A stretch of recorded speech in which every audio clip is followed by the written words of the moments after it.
I've seen tic attacks before, but the academy was the most intense I've seen tic attacks.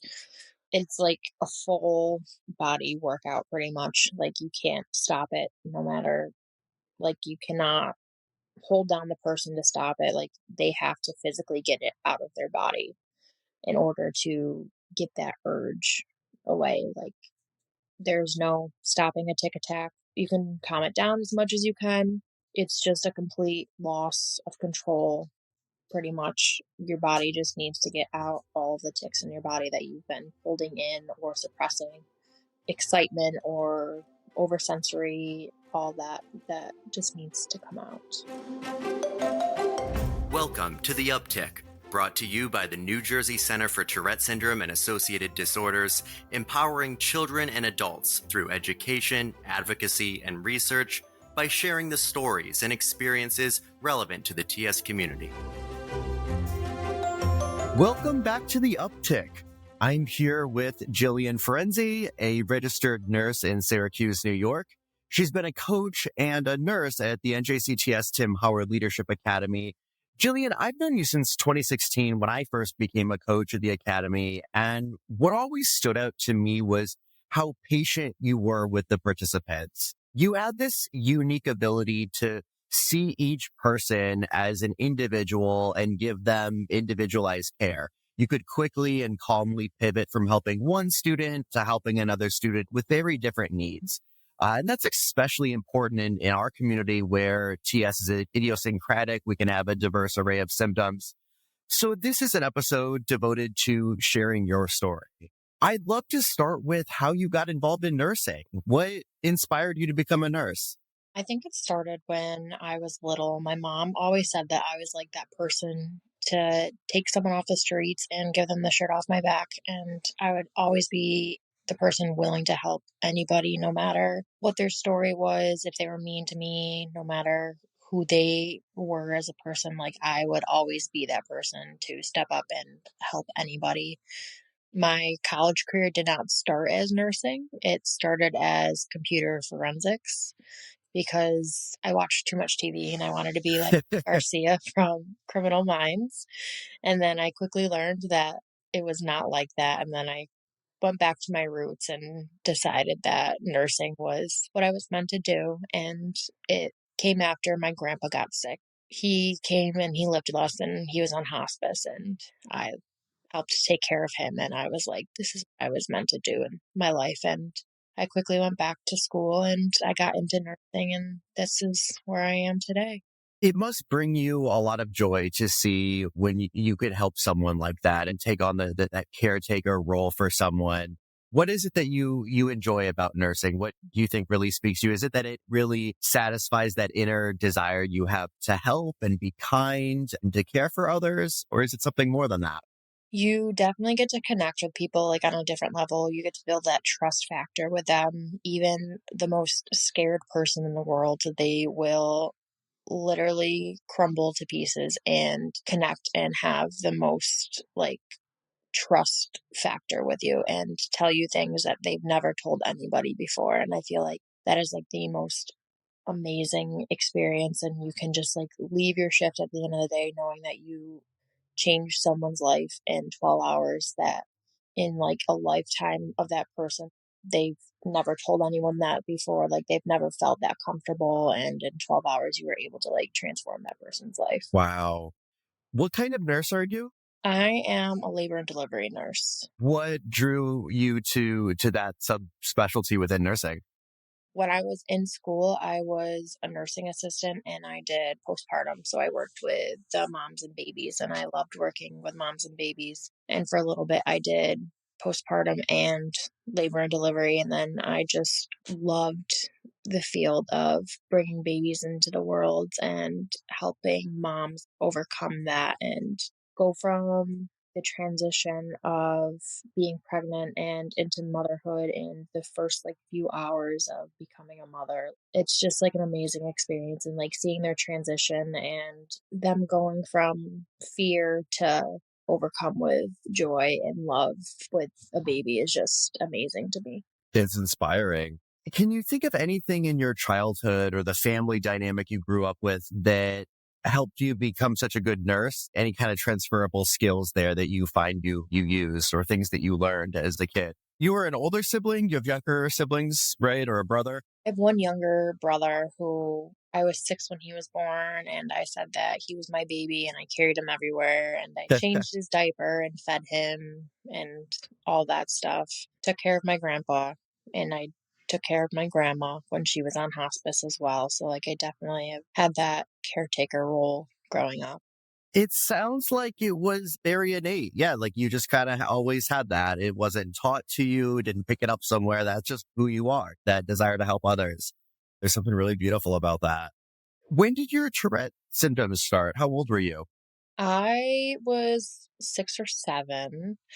So my brother was 8 and he was diagnosed. And then it was a few months after I started showing my tics, and my parents were like, "Why are you mocking your brother?" And I was like, "I'm not." And so it was the joke for a little bit. They're like, "Stop mocking your brother. Stop looking for attention." And I was like, "I promise I'm not." And they took me to the neurologist and they're like, "Nope, she has Tourette's too." That had to be a big awakening for your parents. Within the span of a year or so, their two kids both have TS. It was definitely, like, a struggle with my brother too, because they knew something was off with my brother for years, and they couldn't find anyone to, like, realize that until he was in, like, 4th grade when a teacher's like, "It's not just him being a boy, like, there's something more than that." He finally was able to get, like, a set diagnosis of Tourette syndrome.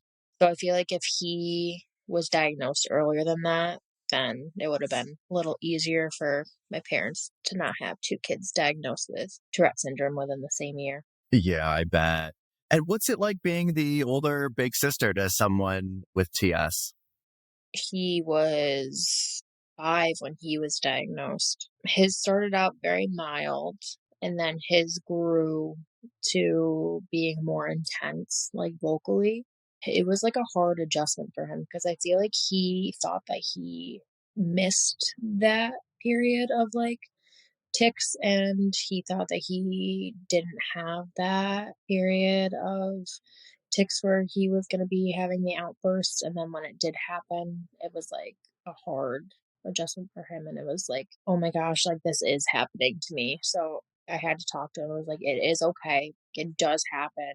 You're not alone, like, it's gonna get better." Has that mentorship kind of relationship lasted over the years, especially as he's going through middle school or high school? Were you guys always close and you were able to support him? Oh, absolutely, yeah. I imagine that it takes the edge off having a diagnosis like and preventing the bullying to have someone who gets it, an older sibling. I imagine that made his life a lot easier to have that. My older brother was definitely bullied in middle school because of his Tourette's. I was very fortunate to have very good teachers that were very supportive of me and gave me what I needed. My little brother definitely had the personality to not care what anyone thought, so he really didn't have an issue with anything. And you personally, what was your relationship with your Tourette growing up? Was it something that really bothered you? Was it really prevalent growing up? Or talk to me a little about your story there. It was very prevalent growing up, and it definitely in my early, like, middle school ages, it definitely did bother me. I would say until my first year at the academy when I was a participant, that was when I first came to realize that, like, it was okay with who I was. And, like, my parents would even say the year I left the academy, they could definitely see, like, a huge confidence with me being okay with who I was and not caring about my tics and who saw them and all that. I had to miss, like, a few weeks of school in, like, middle school because my tics were so bad, like, vocally, and I had lots of internal tics where I would be, like, rushed to the emergency room because I thought I had, like, appendicitis, and it would just be, like, I was turning my internal organs and, like, they were ended up being bruised and just, like, lots of self-affliction tics and internal tics, lots of vocal tics that definitely I was not comfortable with myself until the academy. Yeah, we really do a great job, I think, at the Academy with helping people embrace their own skin and who they are. I went through that same journey. I was already an adult when I became a coach there in 2016, and I got as much out of it as the participants. I am convinced the programming there was relatable. the experiences of the other coaches, seeing what they went through, having that support system. There's mentors and potential role models all around you. It really was an inspiring opportunity at the time. I would have been my first year at the academy. I think it was 22, I think. So, and I got a lot out of that. That leads me to another point where you may have an interesting perspective as a nurse, especially a nurse who also gets TS. We've had some instances at the academy of tic attacks and participants that had tic attacks. Can you explain to our listeners what a tic attack is, what it looks like? So a tic tac is a complete outburst of tics. It can be motor, vocal, full body. I've seen tic attacks before, but the academy was the most intense. I've seen tic attacks. It's like a full body workout pretty much. You can't stop it no matter you cannot hold down the person to stop it. They have to physically get it out of their body in order to get that urge away. There's no stopping a tic attack. You can calm it down as much as you can. It's just a complete loss of control. Pretty much, your body just needs to get out all of the tics in your body that you've been holding in or suppressing. Excitement or oversensory, all that just needs to come out. And it sounds like it's caused by overstimulation. Any other warning signs or triggers for it? Overstimulation is definitely probably the biggest one. Other people, they can just come out of the blue. Yeah, the one in particular I'm thinking of that I had seen, where a person was just lying on the ground, lots of twitches and movements and all of the tics happening at once. It looked, a stereotypical seizure in a way with all the way that the movements were happening. I guess the way you handle it is similar to that in that make sure there's nothing around where people can hurt themselves, but you can't really stop it. These are tics. You let them happen, get them into a safe place. I think one thing we did is you get everyone else away because you want to reduce that stimulation. You want to reduce the stimuli all around them. So if you have 10 people standing around someone who's having a tic attack, that's not going to be good for them. That just keeps them stimulated. So get the people away, get them in a safe kind of area, but it will pass. This could be anywhere from how long? A few minutes, or how long does a tic attack last? It can last anywhere from 30 seconds to a few minutes. It can last some people. There's a girl that I follow on TikTok, and her tic attacks can last a few hours. She literally has to take a nap for a few hours just so her body can rest because she's just completely exhausted. It must be physically and mentally so exhausting to have to do that. How would you handle one if you saw a tic attack happening as a nurse? What's your response? Making sure that they are safe, that they are in an area that if they are losing control, that they're not going to hit their head on anything, that if they start flinging their body around on anything, that there's not going to be anything that they can hurt or injure themselves on, that there's going to be no one around that can get hurt, that they just have the support that they need there to know that they are allowed to tick. They don't have to stop whenever they're ready. They can get up. Now, you've been the nurse at the Tim Howard Academy for how many years? It was my second year this past year. What's that experience like? It is very empowering. I feel like you get to know these kids on a different level than the coaches do. The kids definitely come to you for more things and tell you more things than they do the coaches. They trust you with things, and they just have a different relationship with you. So a coach they see as a friend kind of, because they do the team talks with them. They have the fun sessions with them. And then they can, Ray is my biggest example. They'll do the team talks, and then Ray got up and danced in the talent. Sounds like Ray. Yeah. And then there's me, who they can come and they can have a serious conversation with. Not that team talks aren't serious, but then it's on a whole different level that we can just completely get away. We can go into my nurse's office type thing, whatever you call it, and they can completely decompress. They can get off whatever that's on their mind, and it's on a different level that I'm not going to go back and tell any of the coaches what's happening, and it's completely confidential on a different level than the coaches. When I'm a coach at the academy and I see what you're doing, it's so impressive. Like the way you just bounce from one participant to the next, each person's schedule for medication and what their needs are. And now I'm hearing also people confiding in you, that level of trust. They're telling you things that probably in some cases are weighty, big, significant things that you then bear. How do you mentally decompress? How do you stay energized, focused, given the demanding work that it takes to be a coach in that kind of environment? I definitely take advantage of downtime at the academy and take lots of breaks in my room. All of like the rec times, I'll go outside and I'll do like the outdoor activity because that's just how I get away. Like any of the sports is just like how I get away. Take lots of naps. I'll take extra showers because that's just like showers are very like soothing for me. But I definitely just find different ways for me to like get away, decompress, and take advantage of like the extra time that I have and downtime. And when I'm at the academy, I don't really sleep either. My phone is always on, and there's definitely been times that I've been called in like the middle of the night because I've had to like go do something. So I definitely have to take advantage of naps in the middle of the day too. That's got to be tough because I know I don't get enough sleep when I'm at the academy coaching. And I can't imagine like not sleeping or very little sleep at all. That's a marathon to get through, but you do that very well. How about your own tics as an adult? How are they in general? I'm sure they get worse when we're at the academy, but what's your experience with TS as an adult? I have a very good handle on my ticks right now. I feel like they're going to be ramping up a little bit this year. I get married this year, so they're going to be. Congratulations. That's so exciting. I saw the post on social media. You and your partner, you guys look great together. Thank you. Be definitely amping up this year as like things get closer. But right now and like today, they're very good and they've been very good. And I'm very fortunate to like work with like a group of people too that are very accepting of it. They ask lots of questions. They'll be like, "Hey, like I have a question for you." And I'll be like, "What's up?"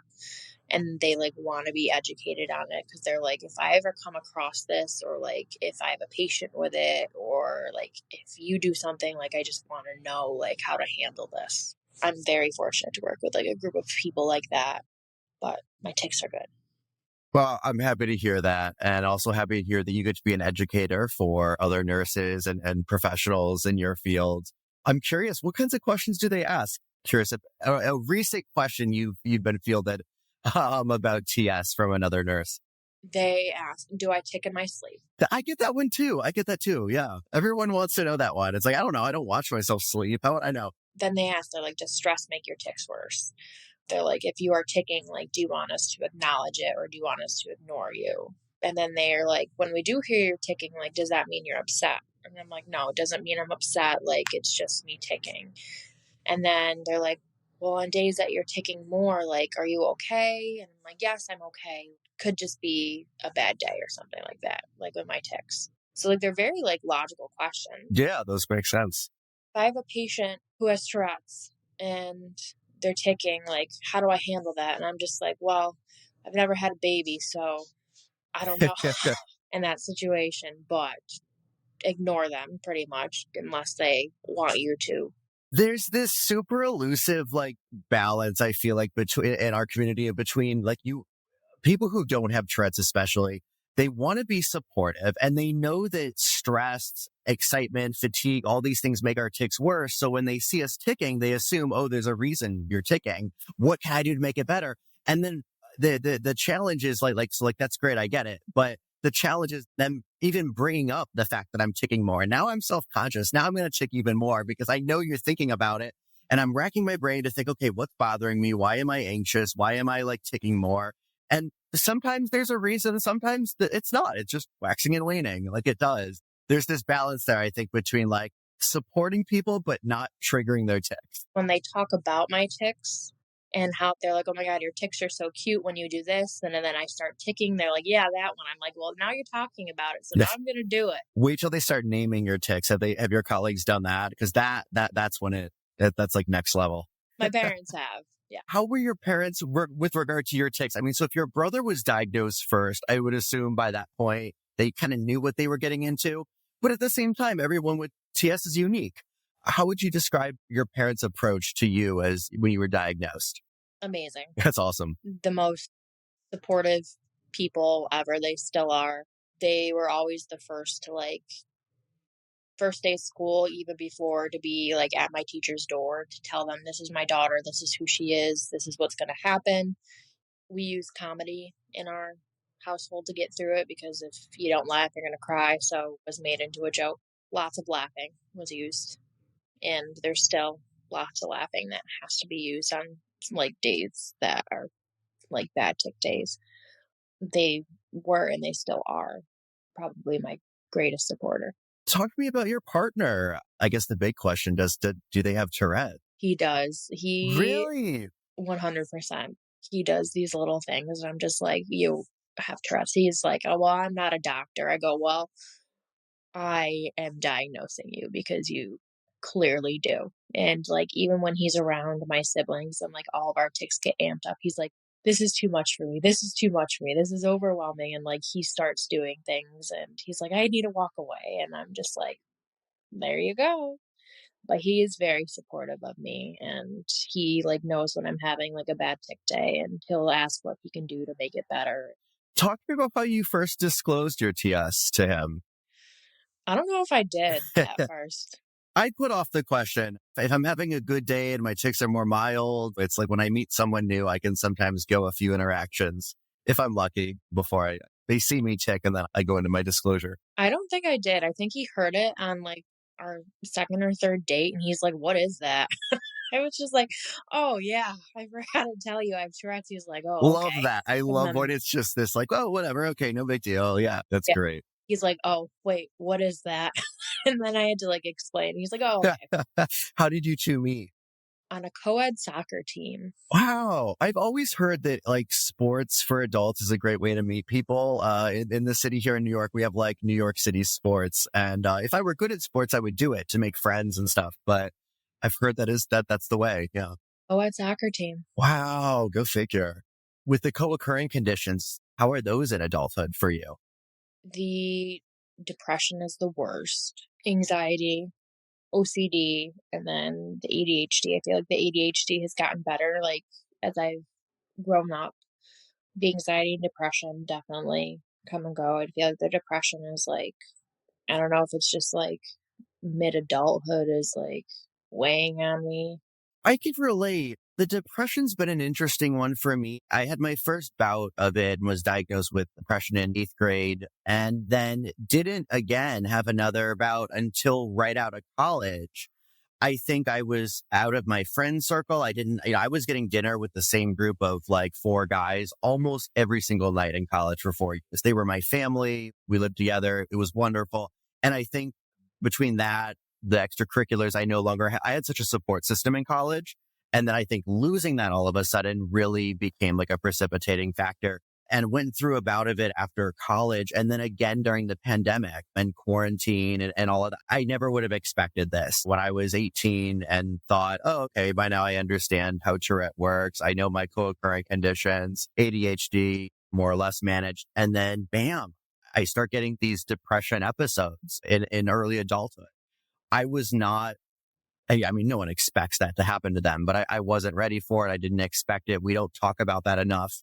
That was hard. Yeah. It's like, that's something that has stuck with me, I think. The tics, they are what they are. OCD goes into remission, at least in my case. It sounds like your ADHD got better, but yeah, the depression that can come back. Anything that you found that's helped you in living a happy, productive, supportive life? I feel like you have to take it one day at a time.